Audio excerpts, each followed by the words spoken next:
The Foster Grant Ironman World Championship 70.3 is going to be a great race this weekend. This is the third running of this wonderful World Championship down here in Clearwater Beach, Florida.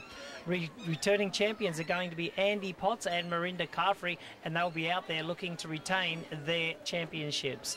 The course this weekend, the Foster Grant Ironman World Championship, view from the course is 1.2 miles in a rectangular shape on the swim.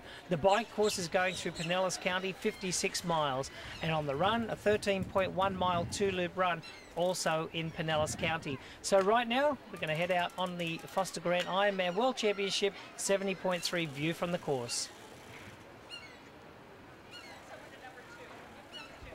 The swim course, 1.2 miles in length, the shape, elongated rectangle. It's going to be about half a mile out until they do their first turn. They'll do a right-hand turn over about 150 yards, and then another right-hand turn where they'll come all the way back into shore. There is a little current out here going from the north to south, so that's what the athletes need to take care of and know in their navigational skills. And wetsuits will more than likely be worn, as the water temperature at the moment is hovering around 68 to 69 degrees. After they come in on their last leg, they'll be heading toward the transition area.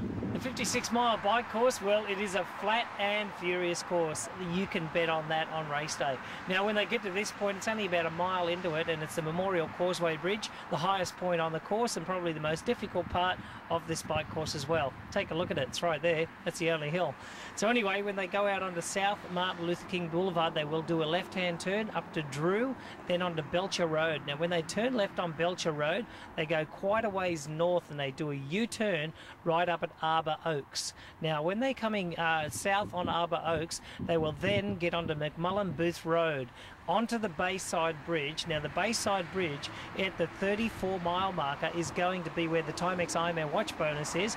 $2,500 to those who go through there first, men and women. Last year was Andy Potts, and the women was Julie Dibbins. This year, who is it going to be?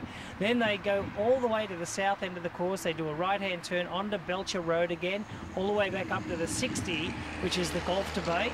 Left-hand turn, all the way back into transition area, and that will complete their 56-mile bike loop. It is very flat and very fast. The run course, 13.1 miles in length. Now, it is quite challenging, believe it or not. What lies behind me here is a bike path, and it does look flat, but it only is flat for about half a mile. Then it goes straight up onto the Memorial Causeway, down the other side, into the little township of Bel Air. It's a lovely little suburb of Clearwater down here. Now, they go onto the Pinellas Trail only for a little bit and down onto Jeffords Road.